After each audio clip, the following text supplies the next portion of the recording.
Thanks for joining us for another edition of The Small Business Show with Jim Fitzpatrick. Hey everyone, Jim Fitzpatrick. Thanks so much for tuning in to today's show. Many of us have seen the volatility, uncertainty, complexity, and ambiguity, also known as V.U.C.A, that business can bring. So it's important to know how to lead during those challenging times as well. In an upcoming blog series, Joseph Michelli, the CEO of the Michelli Experience, best-selling author and a great speaker, discusses leading businesses through V.U.C.A, and he joins us today to give us his preview of these great series that he's working on. So, Joseph, thank you so much for stopping by the show today. Thanks for having me. I think we don't really need to do this. There's no volatility, uncertainty, complexity. That's right. In the world today. Let's go fishing. I will. That's right. I will tell you that you've gotten the attention of everybody right now because, to your point, everyone is dealing with this V.U.C.A, volatility and uncertainty for sure. So let's kind of start there with the V.U.C.A element, volatility. How do you manage through unpredictable times like we see ourselves in right now? I mean, high interest rates, gas prices, this looming, R word that economists are using right now. So there's a lot of uncertainty out there. Yeah, and I think this term is kind of an ominous sounding term, and it came from the War College, and it's been around for a while, but It's really popularized now, and people think about it a lot. And specific to volatility, to the V in V.U.C.A, there has been a lot of research on organizations that manage volatility well, and they tend to drive certain skill sets in their leaders, and then those leaders drive those skill sets into the front line. And the more they practice and strengthen those skills, the better they are to deal with the kind of world that I think is not just an artifact of COVID, but is the way an interconnected global economy works. So there's about 9 elements. They call it learning agility skills, and I'm sure in the course of our conversation here, we'll get into some of those. Sure. So yeah, let's kind of dive in. What, from your perspective, what skills are needed? Well, there was a time you could sit back and think about decisions you needed to make, seek out a little bit more information. Those days are gone. So the ability to make decisions at speed.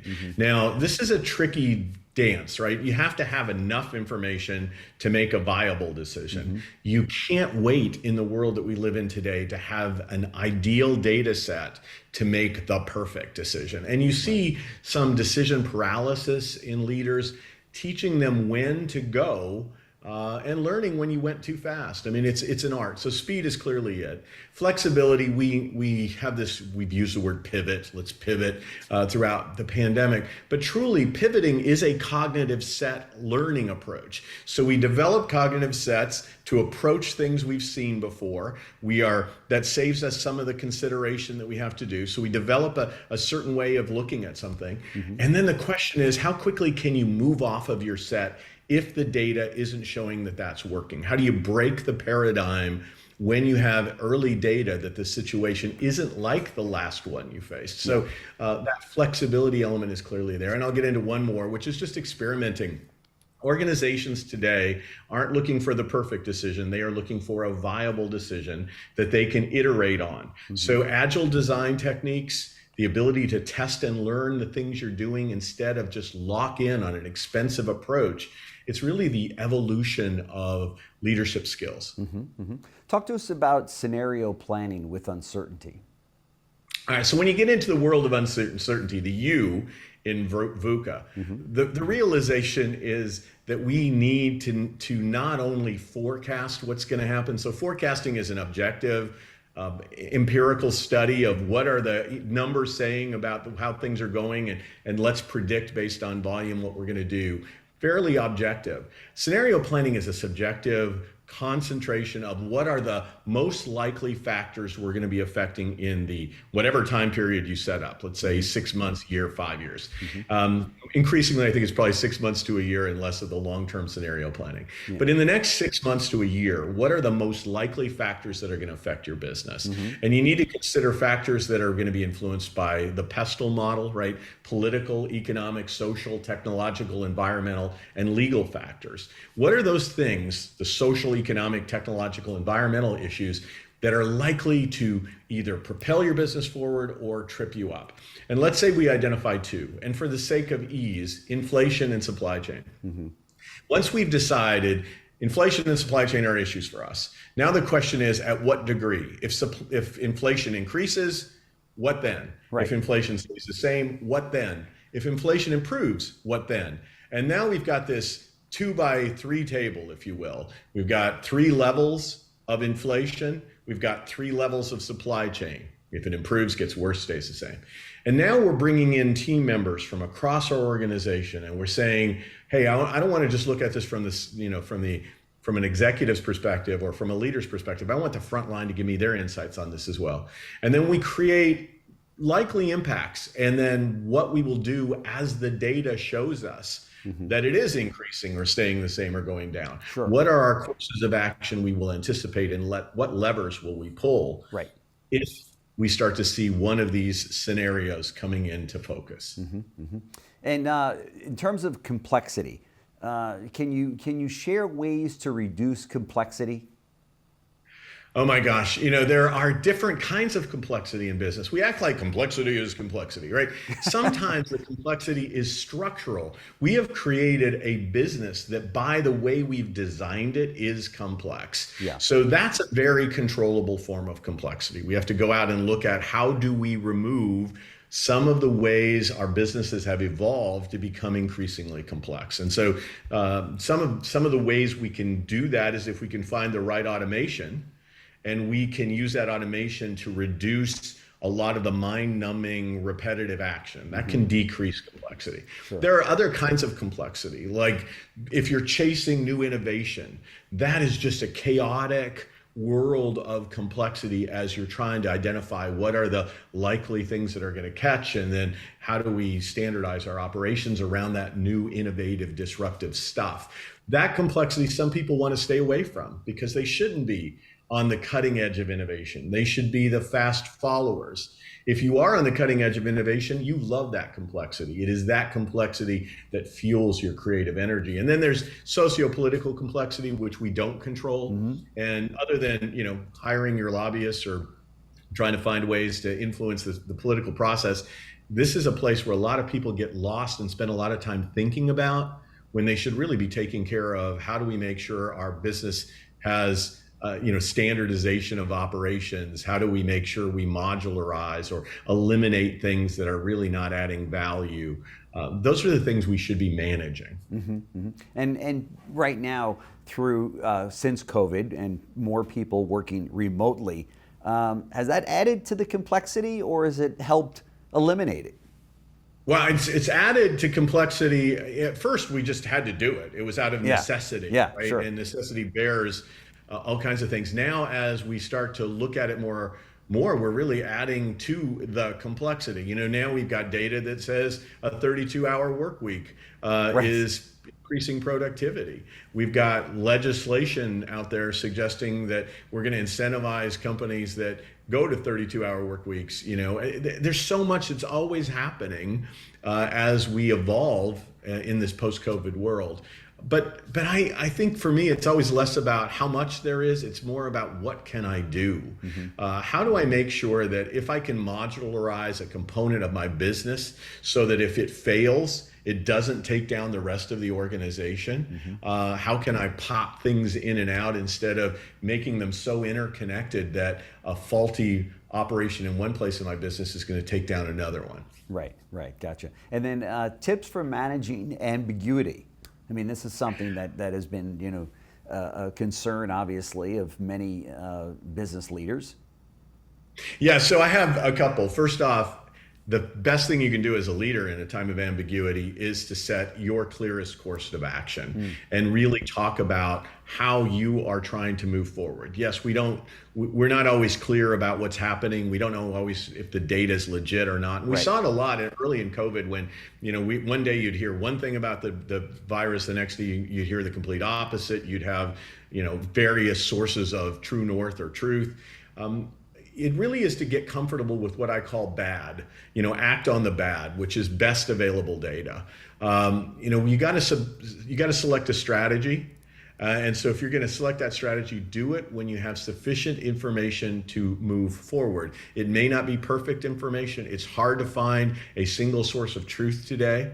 And then I say, whenever you're in doubt, just make a mistake in the way of trying to create value. If I am ambiguous as to which path to take, left or right, which one is most likely to create the greatest value for all the stakeholders? Right. And then based on that, I make the move, and then I iteratively design from there. Sure. Through all of these times that we've been through here in the last 3 years, the word pivot has come up just so many times. You talk to a business leader, oh, we had a pivot, or whether it be from B2B or B2C or our catalog of products or services have changed, or whatever the case might be. Do we pivot too quickly sometimes, and just as kind of a knee-jerk reaction? I know there's some companies that say, boy, I wish we had pivoted sooner, and then other company leaders that I've spoken to that have said, we pivoted too quickly. It was kind of a knee-jerk reaction to the marketplace, or maybe some of the ambiguity that was out there, that we said, let's hurry up and make a change and not get caught up in sticking with what's right. I think that's something that a lot of business leaders struggle with, right? When's the right time to pivot? I think we don't pivot quickly enough when we're not in crisis. Let me be clear about this. When we're in crisis, often people, they reach for the extremes because they don't know what to do, so they just do something dramatic, right? But if we were more willing to take risks that were slightly greater than we are typically willing to do, we would be probably better positioned to not have to do that overreaction in a crisis. And by that, if you look at the research on learning agility, it says we should be raising our hands to our bosses and saying, hey, I want to try a few new things that I haven't tried. I want to take some risks, get outside of my comfort zone, volunteer for some assignments that will help me develop new skills. Right. And the same should be true with us in all areas of our life. I like to ask people, what was the last thing you did for the first time, right? So when did you do something recently for the first time? Yeah. And I think because people are unwilling to take interpersonal risks, or they don't reach out to get outside of their comfort zone, right, when crises happen, that's when they're motivated. Inspiration and desperation, right? So they're motivated to do really riskier things. Sure. So being comfortable with risk management is important, I think. We learned a lot about ourselves in the course of the last 3 years, didn't we? Things that we never thought we could do, or never thought we maybe even should do. And we've done them because we had to survive, right? Absolutely. And reflecting on that is also a key to managing VUCA, right? Taking time, having these conversations like you and I are having right now to say, what did we learn? Because that learning helps us move into the next set of these things. Let us hope we do not have another global pandemic in our lifetime, but we're going to have other extreme challenges that we're going to need to leverage the skills that we learned from the pandemic and apply them to whatever that new set of challenges is. Yeah, there's no question. Is there any company that you know of out there that's not dealing with VUCA? That's immune from VUCA? I can't imagine what it is, and if it is, it's going to die very quickly. Right? That's exactly right. So the good reality is the world is moving fast. We are interconnected at our fingertips. That's right. We are consuming information in mass quantities. Blessings to you for bringing such quality information to your viewers. Mario Andretti said that if you're not scared at the speed that you're operating from, you're not moving fast enough. Right. Right. That's where you should be today. Yeah, and business leaders have got to live that every day and live in that state of fear, in some cases paranoia. As one business leader said, he goes, I wake up paranoid every single day about market conditions, stock prices, gas prices, inflation, whether or not we're competitive with what our products and services are. And I think a lot of people can relate to that. I can certainly relate to that, running a couple of businesses where you wake up and you're just ready to go and attack the day. But there is a sense of paranoia that, oh my gosh, VUCA might set in here, and I've got to know exactly how to deal with these different elements, especially when you're leading a company that's got a number of employees, because nobody likes to have to lay off employees. That's not a fun thing. But to your point earlier, people do react during times like this, and they can act kind of irrational to say, hey, cut the workforce by 20%. We don't know what's going to happen tomorrow, right?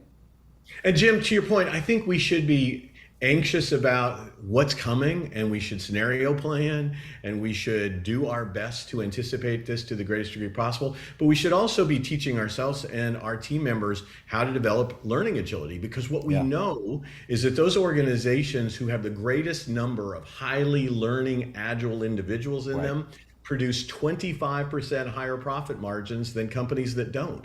So rather than being paranoid and paralyzed, I would suggest that what we really need to do is develop a comfort level with this is standard operating procedure anymore. We live in a world where we're not going to have enough information, where it's not always going to be clear, where we're going to have to adapt on the fly.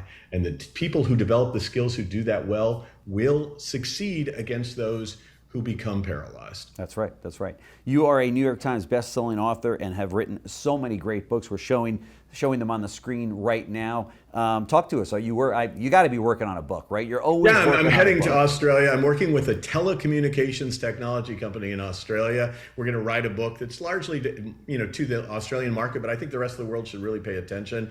It is a telecom that has the highest net promoter score, meaning customer engagement, of any in the world, and comparable to brands like the Ritz-Carlton. So how can you take a telephone company, which is in a sector that's often maligned for terrible customer experience? That's right. And challenge it. So right now we're calling it Macquarie Magic. It's Macquarie Telecom, and it's magic because they challenge the conventional thinking that it's impossible to deliver customer experience in that sector. Wow, a utility delivering excellent customer experience. I'm glad that you're doing that book. That will be very, very interesting. So Joseph Michelli, CEO of the Michelli Experience, customer experience expert, as I said, a New York Times best-selling author. Thank you so much for stopping by the show. I know that our viewers and our subscribers get so much out of your visits here, so thank you so much. Thanks, Jim. As always, I appreciate you. Thanks. Thanks for joining us for another edition of The Small Business Show with Jim Fitzpatrick. This has been a JBF Business Media production.